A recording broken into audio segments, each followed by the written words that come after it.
Okay, here we go. I'm driving out to a co-worker's place for a work party function, non-work party function, however you want to advertise it. I've been out this way a couple of times, but not a whole lot, so it'll be interesting to see how I do. Head north on South Main Street toward East Johnson Avenue. I don't do well with directions and driving and all that fun stuff, but I aim to do better with it. Turn right onto East Broadway. And so it's nice when I have the chance to get out and take the next right onto East Broadway. Do these sorts of things, and it's not so far away and so uncomfortable that I know that I'll be like frozen if something bad were to happen. In 1,000 feet at the traffic circle, take the second exit and stay on East Broadway. I'm bringing that hash brown casserole. I keep calling it a hash brown casserole. It's cheesy potatoes or cheesy hash browns. I don't know if there's a difference between the two, but hash brown casserole doesn't sound like the right thing to call it. But at any rate, I'm bringing that to this event. You guys saw me make that a couple nights ago. And it's sliding around in my back seat right now, so every time I do a steep turn, it's like woo from one end to the other. In 1,000 as long as it doesn't spill, circle, we're good. Take the second exit and I don't stay think on East it will Broadway. spill. It's like the kind of pan that I don't really have to worry about. Normally I would put those foods and stuff in the passenger seat, but that's where you guys are sitting. So I had to find an alternate place to keep it. And so the back seat is completely wide open, so I think it'll be fine to just kind of slide around back there. I don't know how warm or cold it'll be by the time I get there. We're about exit the traffic 40 circle minutes onto East out, Broadway. and so it looked pretty well done by the time feet at the traffic circle, take the second exit onto the US 63 South ramp to Columbia. I cooked it like mildly beforehand, but I didn't like cook it. Now I'm taking these turns like super gently because I don't want to rock the exit the traffic circle onto the ramp. But at any rate, that's the one thing about roundabouts. Like, I know there's multiple things about roundabouts that I'm not a fan of. But like, if you got something in your car and you hit a roundabout, it's gonna go flying the other way. But anyway, hopefully the GPS lady calms down a little bit. We're gonna hit the highway for a little while. US 63 north for 13 miles. Thank you. And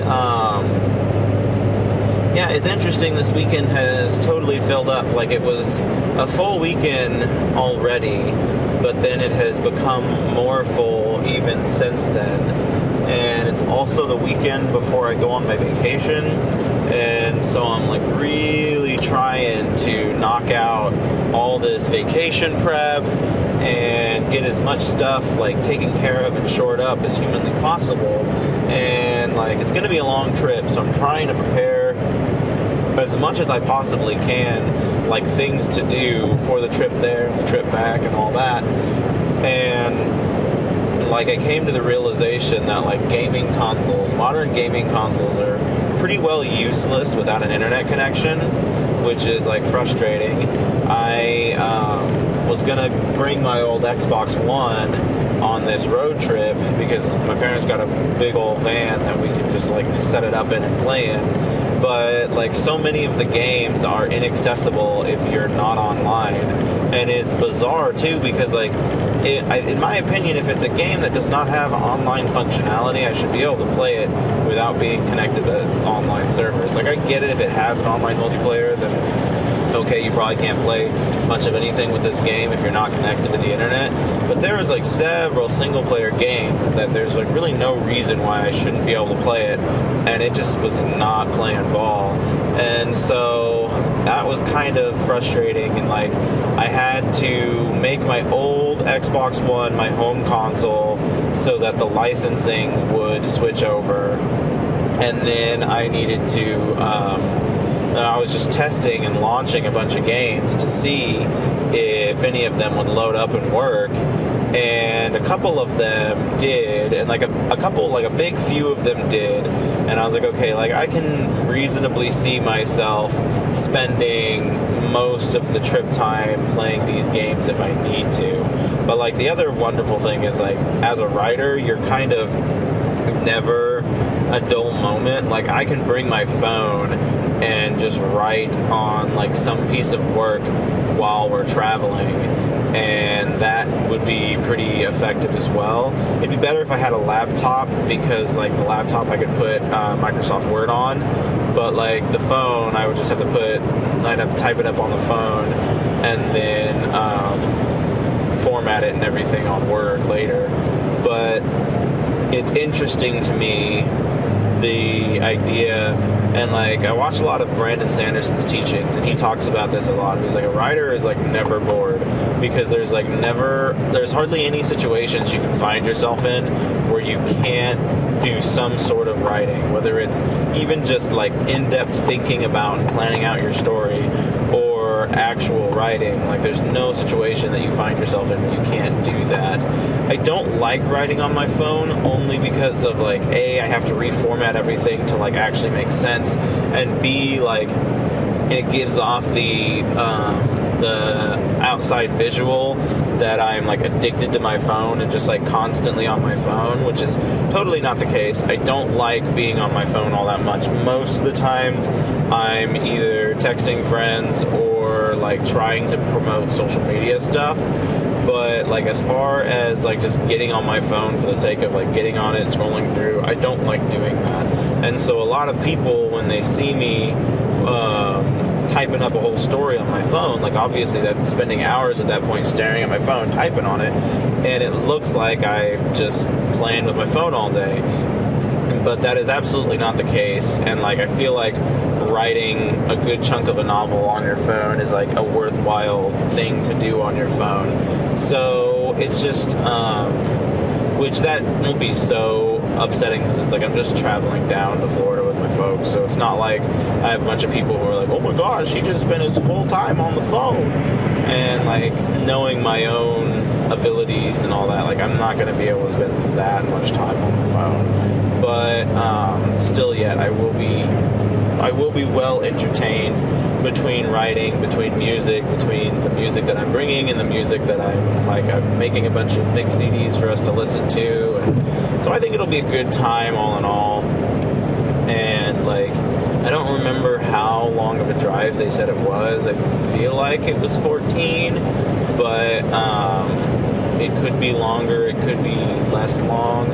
I think they're trying to do it all in one shot so that they don't have to pay for another hotel, which makes sense. So that's kind of interesting. My savings is kind of in a weird place. Like it jolted up and we were doing really good, and now I keep having to dip into it for this and that and this and that, and I've like now officially like lost footing from like the last month.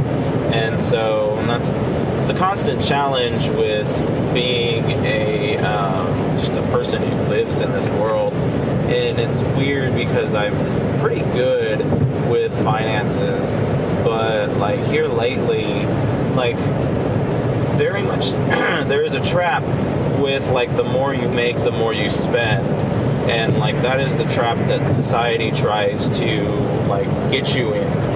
And I see that trap and I try to preemptively avoid it, but it is absolutely something that I find myself falling into. Like the things I buy now, like it's very rare that I buy something under $10. So I'm always spending hundreds of dollars on things, and it may be something that I really need, or it may be something that I don't need. Like this month it was the camera. I spent a lot of money on that camera, and probably would not have had to dip into savings near as much, if at all, if I hadn't have. But it's like, you got to be able to buy stuff for yourself. And so I keep saying this, and I keep pushing it off to next year, but really, really, really need to get all of that figured out and like sorted. Like if I can have at least 10 months of just solid savings where I'm not having to dip into it, that would be pretty good. And there's really no reason why I shouldn't or can't do that. It's just a matter of like the discipline, and I need to keep like the payments low, the things I buy low. And that's like really why I don't like the idea of this monthly payment thing. I get paid monthly at work, and I just really cannot stand it because it's always the same thing. Like I get paid, and then I blow my check shortly after the payday, and then I'm just riding it out until the rest of the month. And like a whole month is an awfully long time to wait to get paid again. And like sometimes they will pay you early for Christmas because like they don't want you to, I guess, have no money when Christmas comes around. So I'm hoping that happens and I can set myself up for a solid new year and start moving in the right direction. It's just been a challenge, and it's weird because it's like I get it, it's the same amount of money. You either get it bang bang or you get it bang bang. But like the monthly schedule, like I said, I'm hoping that like eventually I get used to it and it's no longer this nightmare fuel of a thing. But here lately it's been like, oh gosh. And like I really want to start moving on real estate and getting somewhere there. But like I have not hit my savings goal for this year yet. And so that really kind of is frustrating. And so I'm hoping that next year I can really start to get things sorted out in a good way and get things moving in a direction that I needed to be moving in. So that's really what I've got going on there, but it's like frustrating because it's like I feel like I should be doing so well, and I'm not doing like poorly, but I always hold myself to a higher standard than what I'm performing at. It's like my curse, I guess. And so it's like, despite how well I'm doing, I want to be able to do X, Y, and Z, and it has not happened. And so we'll see. Like, hopefully in 2 miles, use the right 2 lanes to take the exit toward I-70 West, I-70 East. Hopefully I can start to dial that back, but it's like, and I think that's the problem, is I have my hands in all these various creative adventures at this point, and like every time something rolls around, I've got another thing that I'm spending hundreds of dollars on. Like I've got this animation project going on, which I told them that I budgeted a decent chunk of change for, and they actually came in like under budget, and it was exciting, but like with the holidays and everything, it just is not working out. So I paid for part of the project now, and then I'll pay for the part of the rest of the project later. And I'm really hoping, but like I know that I'm gonna feel that because it's another, like it's almost $1,000, and it's like ugh. And so, but it's like, I don't know, it's such a weird tug of war because everybody's like, don't spend your own money on this because of what I'm running into right now. Like I'm running into unnecessary financial stress because I'm spending all my money on all this creative stuff. But it's like, if I don't spend my own money on it, then it's just never going to happen. Because then you got to beg other people to give you enough money to make it happen. And that's not easy to do either. And so, like, as they say, you have to spend money to make money, and I'm in the spending money portion of this journey, and I haven't made any money, and so it feels crappy. Use the right 2 lanes to take the exit toward I-70 West. Definitely think that eventually I will reach a point where hopefully this starts gaining some traction, and I start getting something out of it. Keep left to continue on US 63, connector north. Follow signs for I-70 West. Yeah, I'm hoping that next year will be an impactful year. I'm putting a lot of pressure on next year, honestly. Like, I don't like how much pressure I'm putting on it, but like it's gonna be US 63, connector north. It's going to be a big year for me, hopefully. Big in a good way, and not big in a I had all these plans and nothing happened. Turn left onto the I-70 US 40 West ramp to Kansas City.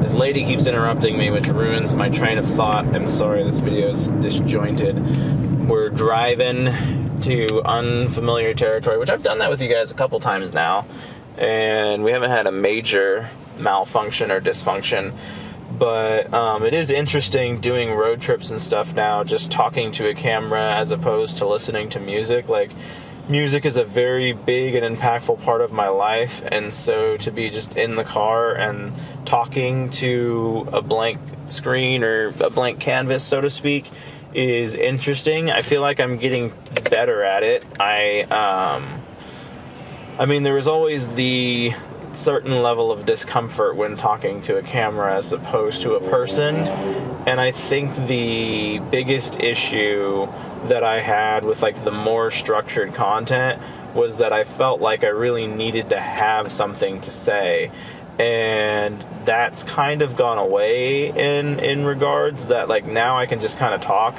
and just go with the flow. And I'm really hoping that, like, I love that this more legitimate content style is Turn picking left up. onto the I-70 ramp. And so I'm hoping that that can be something that I can create content that means something to people as well. Like, I don't want to just be creating content for the sake In a of quarter creating mile, content. merge onto I-70 West, But, US 40 West.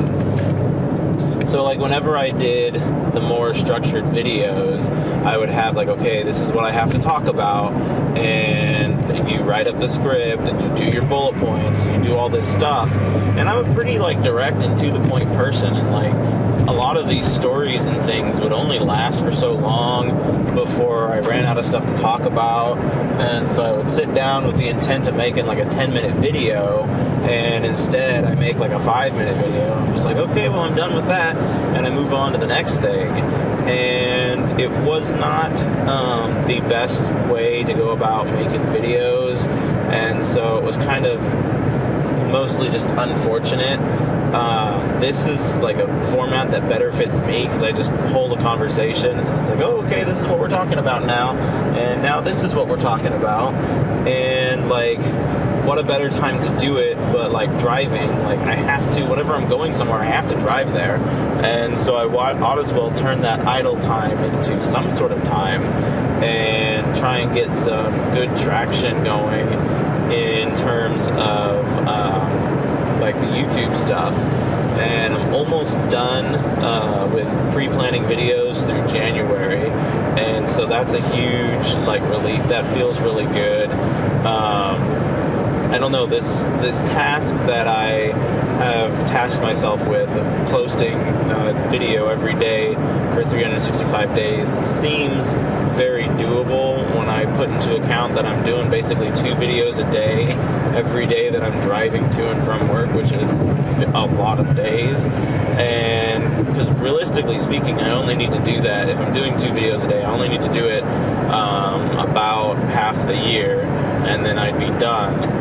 And so you factor in like vacations and like the fact that I am filming videos on the weekends, like it'll be interesting to see that. I'm most interested to see at what point in time next year do I actually have a whole year's worth of videos planned for uploading on YouTube.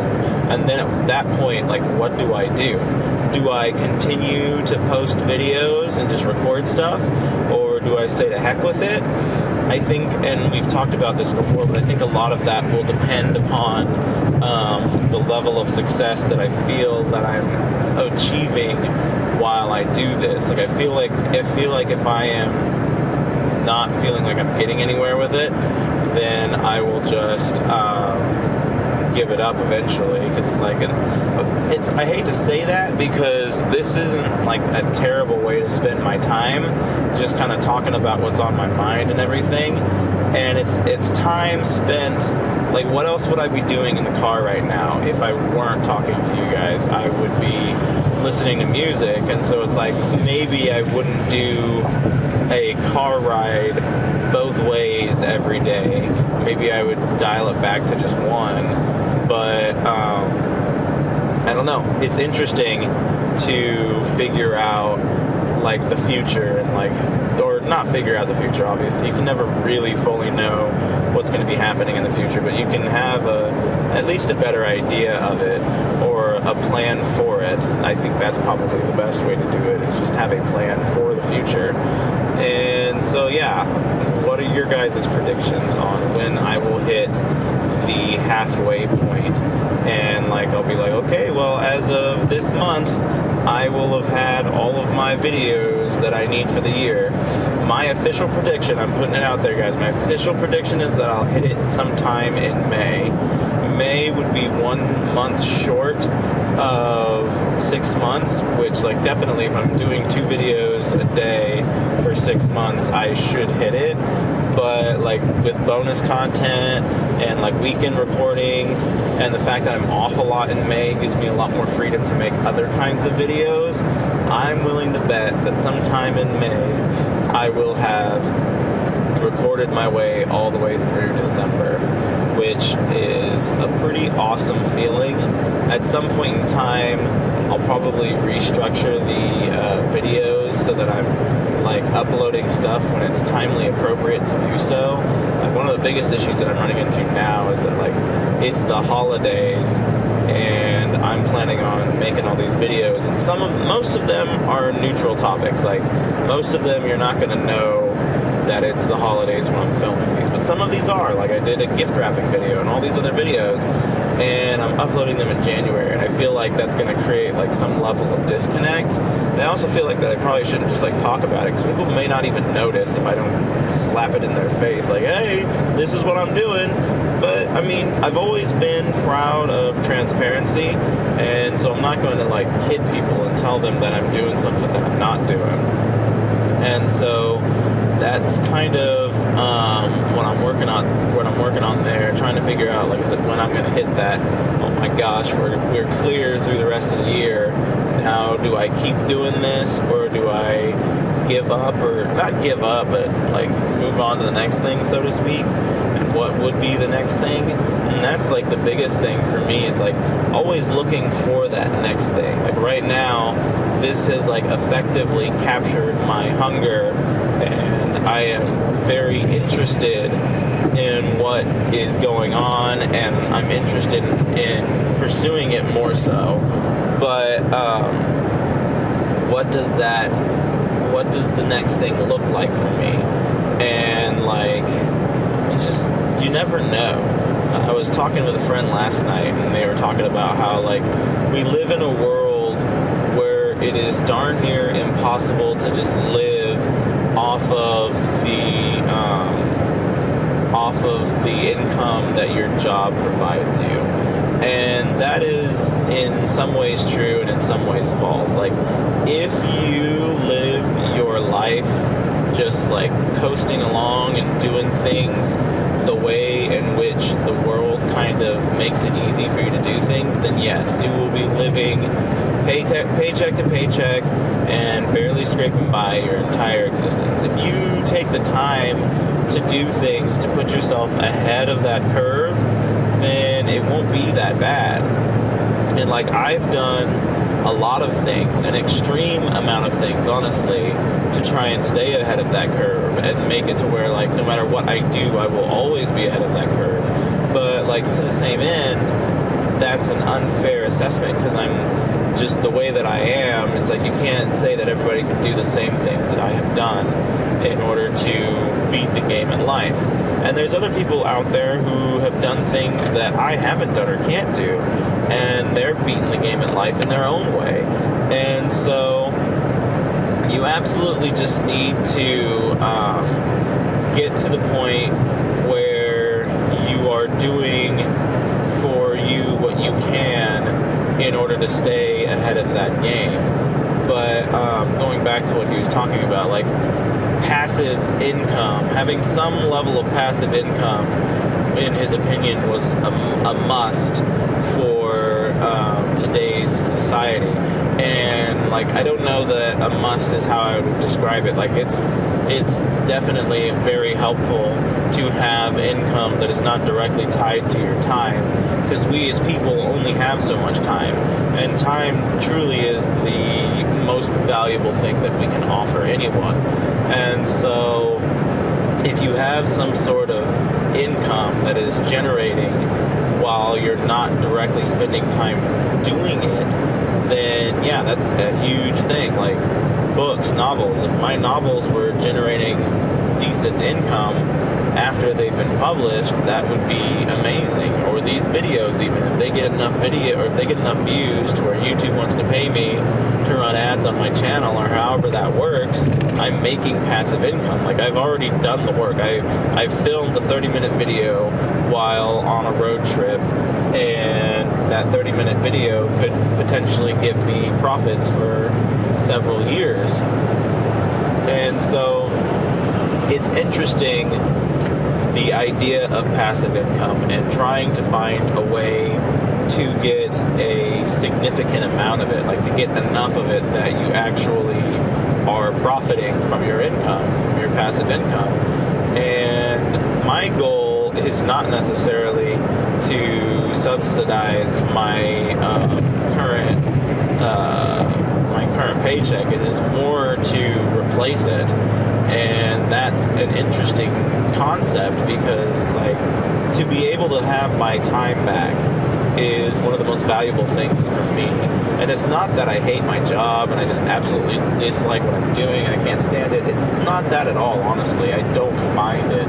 But like, to have my time back and to be able to do with my time what I want is extremely valuable to me. Like, I'm on the verge now of like doing the whole child thing or not doing the whole child thing. But like, if I could get 2 rental properties between like now, and I mean like probably, I keep calling them dorms. Dorms is not right. But duplexes. If I can get at least 2 of those between now and when I finally decide to have my first child, like, I could probably just stay home with that child and live off of the duplex money.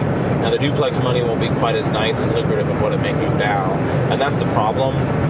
Is like, I've excelled so well at work that I'm making like really good money, and it's going to be hard to ever reach a point where I am able to like fully replace that income. But like, the nice thing is I don't need this exact amount of income to live. Like, I did the math, and like, so there was a economic person that I watched a video on, and they were talking about like how to factor up your actual cost of living, like the bare minimum amount of money that you would need in order to make it and make it by. And when I factored it up, I was at like $9.27 an hour is what I would have to make in order to just make ends meet and just to keep the wolf back from the door. And like, honestly, that is basically minimum wage. Like, so I have built myself in a position where I can make minimum wage and still keep the wolves back from the door, and that feels very good. But I've also become accustomed to a position where I am making a whole heck of a lot more than that, and like, the deeper I dive into real estate, the more I need a reliable source of income, honestly, because like, I was just doing property taxes for the home that I own, and it was like $2,120 was my property taxes. I don't roll it into my mortgage. I pay it all at the end of the year, and that's a whole heck of a lot of money to just cough over. And I was like, what if I had a second property or a third property? That would be, assuming that it's all valued at the exact same rate. Take exit 111 toward Missouri 179 South. Yeah, assuming that it is all the exact same. That's like 246. That's like $6,300 some odd dollars that I would have to cough up at the end of the year, every year. And so, granted, I'm making rental income off of those properties, and so hopefully I can save enough of my rental income to cushion that at the end of the year. But it's still just a thought, because like if you don't have a renter, and that's the big thing, is if you don't have a renter and you owe money on the property, then you're really under. And so it's like, I hope to really kind of take my time with it and like buy the property outright, and then build on it, and then pay that down, and then start renting it. Well, I'll probably start renting it once it's built. It would only make sense to put people in there and help you pay it down, but get it paid off as soon as possible, rinse and repeat on the next one. And like I said, I don't want a whole crap ton of properties. Take exit 111 toward Missouri 179 South. Just enough to really start to, like I said, to be able to make my own income and not be reliant upon someone else. And so we're reaching the point where the highway miles come to an end, and I will be doing in-town driving. Missouri 179 South. And so my conversation will probably be a little disjointed, because I'll be paying more attention to where I'm going and less attention to turn left you all. On Missouri so 179 South. No offense there, but we don't want to get lost. I know maybe some of you might want to enjoy seeing me have a panic attack behind the wheel, but I am pretty not concerned, but I'm pretty content that I am not going to do that. Continue on Missouri 179 South for half a mile. We gonna do some in-town driving and see what we can do here. I do like doing like in-town driving, and I did that one video where I drove to a friend's place and I turned you guys around so that you could see the road as we were driving. And I think when I get that action camera, I will probably be doing that a lot more often, because I really think like here where I live, there's a lot of roads that is just nice to just see, and like I feel like that could be a cool, take the next right onto Cedar Lane. That could be a cool visual for you all, so just see the road, hear me talking. Hopefully I have a voice that isn't awful. We are on a gravel driveway. No, this isn't gravel. Well, it's kind of gravel. Continue for half a mile. Oop, it's about to get noisy and bumpy because we're on a gravel driveway now.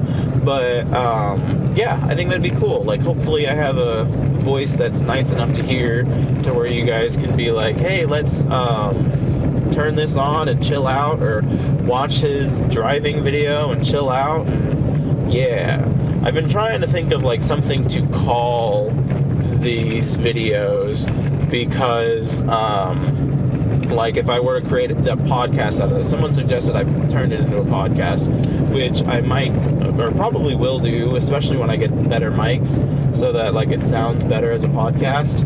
But like, what would I call it? Because I feel like I do a lot of it's commuter stuff, like me driving to and from work and the thoughts that I have whilst doing that. But not all of it is just commute. Some of it is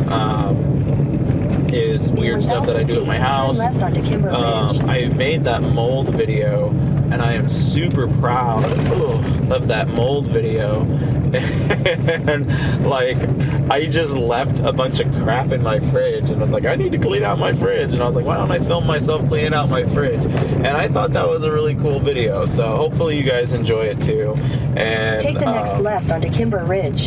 All right, take the next left. This is a pretty nice view. Like, I don't know how much you all can see, and that's what'll be like really nice when I get the action cam, is I'll be able to put it in like cool spots where we can really take in the full effect of the world around us. And I'm really excited about this right now. I wish I was a bit more of a musician, and that I could make like songs so that I don't have to keep relying on copywritten tracks to get us through, because obviously like copywritten music gets me strikes on YouTube, or it's gonna get me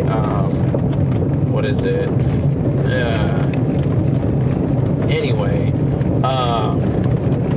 gravel drives always make me nervous. My brother told a story where they were on a gravel drive and he blew a tire, and now every time I'm on a gravel drive I feel like my tires are just about to explode or something. And I don't have a spare. the people who sold me this car, where am I going? Am I still following the right thing? The people who sold this car put that silly Fix-A-Flat in there. And so if I'm ever like out in the middle of nowhere with a flat tire, 800 feet, I really will be just like good old-fashioned screwed. And so anytime I'm on a gravel drive, I'm just like, oh my gosh. I cannot imagine living on like this long of a gravel drive. My folks live on a gravel drive, but it's literally just their driveway right onto Casey and Court, not then you will arrive at your destination. their entire, like this is like a neighborhood, and the neighborhood is gravel. And it says I'm here. You have arrived. Which one am I looking for? Let me get my phone out and figure out where the heck I'm going. My other phone out. Is it 16,545 or is it a different one? I am looking for 16,545. All right, I'm here. All right. So I think I'm gonna back in because I'm cool like that. And I am like right on time. Actually, I thought I was gonna be late, but I timed it quite well.